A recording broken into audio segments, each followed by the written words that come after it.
I flipped everything. I flipped small houses. I flipped big houses. I flipped an apartment complex. I even flipped a hospital. How did I get so good at it? You ever heard of a game called House Flipper? If they say a clean house is a sign of a wasted life, you can waste many lifetimes by cleaning other people's houses too. House Flipper lets you live the American dream and then some. While 61% of Americans are living paycheck to paycheck, why not contribute to the supply problems regarding the housing market? House Flipper lets you build your wealth through cleaning and renovating houses and flipping your purchased properties without the fear of crippling financial failure. You'll start with small jobs, cleaning up other people's houses and taking out the trash. Remove the trash simply by clicking on it. Bring out your mop to clean up the dirt, grime, and spills. House not warm enough? Install a radiator. Outlet busted? Replace it. Light bulbs burned out? That's your job too. As you progress through the game, you'll unlock more jobs and tools to keep things interesting. Grab your paint roller and a bucket of paint and get to work on those walls. It's slightly less boring than watching paint dry. Too many walls? Grab a hammer and get to work. Not enough walls? Grab the wall builder tool and watch walls appear out of thin air. If only it were this easy to build a wall. What the hell is this? This is the wall. Sorry, buddy, nobody allowed in. Got roaches? Get the vacuum out. Install your sinks, bathtubs, toilets, and showers anywhere you can find plumbing. If you don't have any plumbing, you can conjure up some in the store. For each fixture you install, you'll assemble them by clicking on the highlighted areas that appear. Some installations have relatively few steps. Some installations have a lot of steps. Every time I have to assemble this shower, I die on the inside a little bit. As you play through the game, you'll unlock perks as you use your skills. You'll unlock perks such as faster painting, less paint used, faster installation of appliances, better chance of negotiation, building multiple walls at once, and so on. The perk system makes the game less tedious and repetitive as you move through the game. Who wants to paint walls at the same slow pace the entire time? You'll see some truly filthy houses in your playthrough. It's super satisfying walking through and clicking on all the piles of garbage, vacuuming up roaches, and using that magic mop that makes all forms of dirt disappear. Watching rooms transformed from a shit shack to a freshly painted and decorated dream room is very rewarding.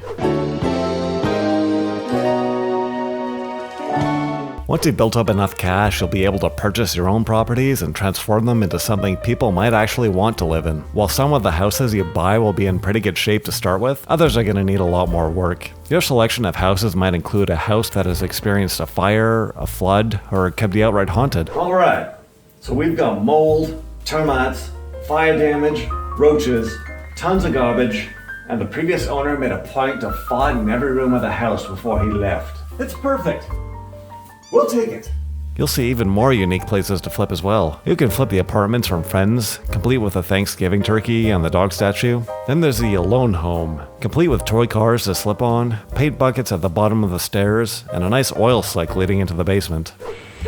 We left Kevin home alone, and he's only 23!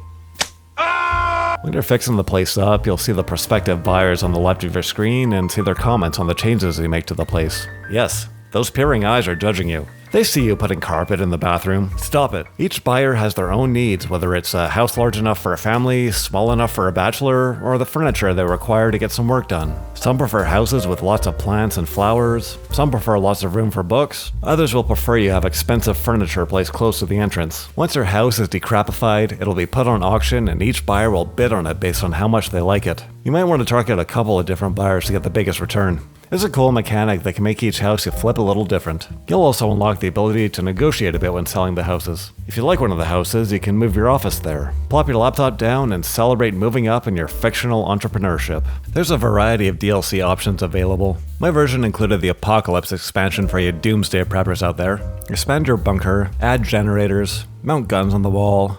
America. You'll get a few extra levels, a few new houses, and some more prospective buyers when flipping houses. My version also included the Cyberpunk DLC. You'll get some cool Cyberpunk-styled houses to clean up and flip. There's lots of unique furniture and decorations that you can add to your houses if you get this one. Check out the sweet truck on the outside. Oh my fucking god. You'll also get some demos of the other types of DLC available. The Home and Garden DLC will have you maintaining the lawn and chopping down trees. You'll also be decorating rooms with a set budget and have to make decisions about the layout of the house. You have what I assume is a teenage boy going through puberty? You're damn right he better have his own room. Let's make sure the computer monitor is facing away from the door. If you want some of these expansions, you'll have to open your wallet. While the base game can be had on sale for pretty cheap, the DLC adds up pretty fast. I don't know if I'm alone in this, but I found myself enjoying the tasks more than the actual house flipping. Being able to decorate your dream home is appealing, but for the sake of progress, it's pretty easy to just slap down the cheaper products and call it a day. I don't think the buyers react better if you choose an amazing color scheme for your house. And speaking of the tasks, they run out pretty quickly. Even with a couple of the included DLC, I could have used more personally. While I had a pretty good time overall, there are a few gripes I have with House Flipper. Navigating the store on the tablet isn't great. I found myself using the search feature more often than I would have liked. It's not really clear which category certain appliances and furnishing should appear under. Installing a kitchen is a pain in the ass. If you want to customize the colors of the cabinets and counters, I have to do it for each individual piece I use. Each time I choose a separate counterpiece, it'll have the default color scheme applied to it. Come on now. Placing objects in general can be a pain. While there is a grid system, it can take a bit of work to line everything up perfectly against the wall. There really should be better snapping to the grid in certain spots. The amount of times I place a door and it's been off by an inch or two is too damn high. This game also has flat-out misspellings. The game's been out for 5 years now. Fix your shit, guys. House Flipper provided some decent hours of entertainment for me. I went through it with a bit of a speedrun mentality, but you might have a better experience if you take your time and decorate a bit more. Most of the issues I had with this game were pretty minor and didn't take away from the overall experience. If this looks like something that's appealing to you, I'd say go for it. Or maybe just go with the second game instead. Let's take a look at that one next. I kinda wish I had that mop that cleans everything in real life though.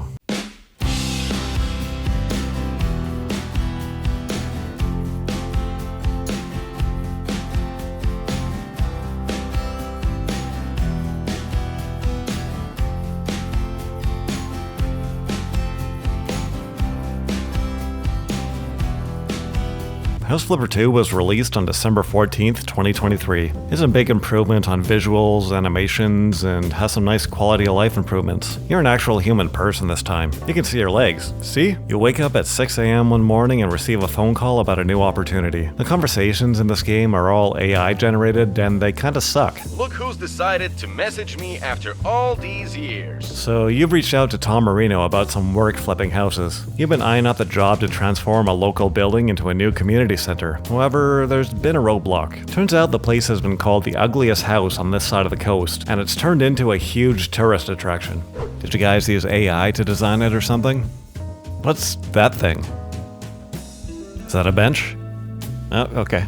The town council wants to keep it that way, unfortunately. The good news is that Tom is willing to offer you some work regardless, so you're back to checking emails on your laptop for odd jobs. When you open your emails, you'll get some backstory about the house you're living in. It's been left to you by your parents as they've moved away. Fuck. Jackpot. When you pull up your emails, you'll get a map of all the little suburbs in the area, and the jobs will be available based on those locations. This is a pretty neat touch. It kind of reminds me of choosing a house in The Sims. In some of your early jobs, you'll be taken over for other failed decorators, cleaning up after wild animals that are run loose throughout the places, and so on and so forth. There's no shortage of absolute crack shacks to pass judgment on. Your first job is taking out the trash. Instead of clicking to make the trash disappear, you'll place it in a garbage bag, which you'll have to dispose of in a trash can when it's full. You can throw the garbage bags into the trash to save time, but this takes practice. What? Come on. Again? Shit. Instead of the magic mop that cleans up any kind of stain, the cleaning tool will automatically switch between a cloth or a brush depending on the surface. You'll quickly unlock a spray bottle that makes cleaning faster. It makes cleaning up messes a little more interactive. Is that blood?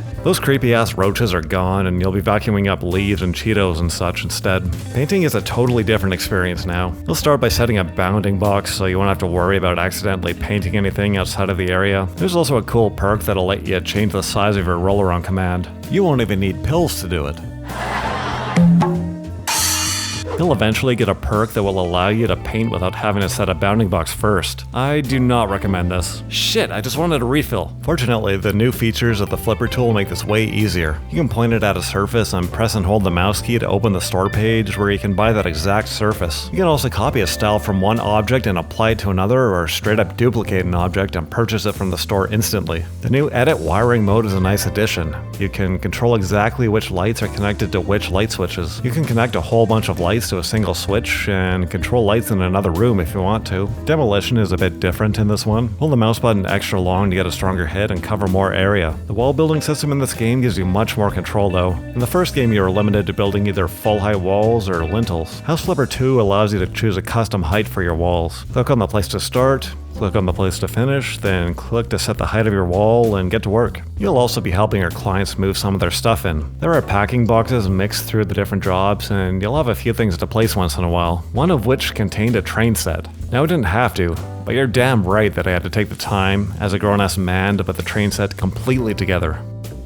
Surprise, motherfucker!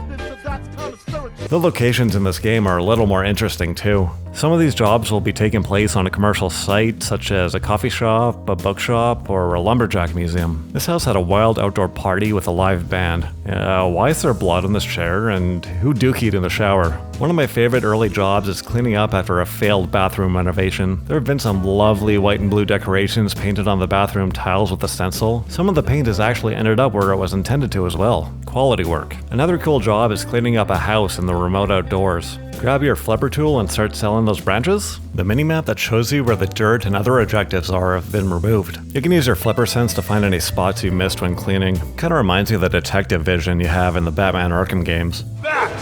Can you hear me? You still there? The quest system has been reworked as well. When there are tasks to be performed in a room, you'll get a yellow icon floating benevolently in the air indicating there's work to be done. You'll see the amount of stains, dirty windows, items to sell, and so on for that area on the right. While this is nice, I would really like a way to see which of the rooms need attention by pressing the tab button in like the first game.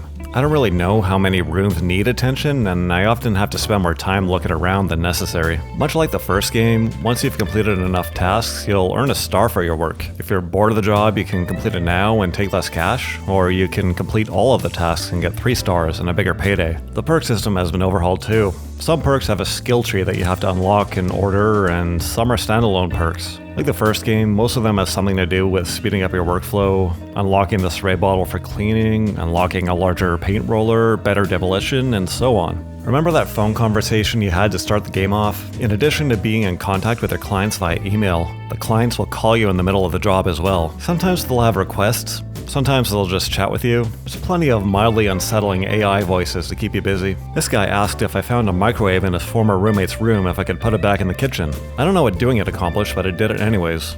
Why is this guy so into anime? What's that stain on the bed? The placement system has had a substantial upgrade.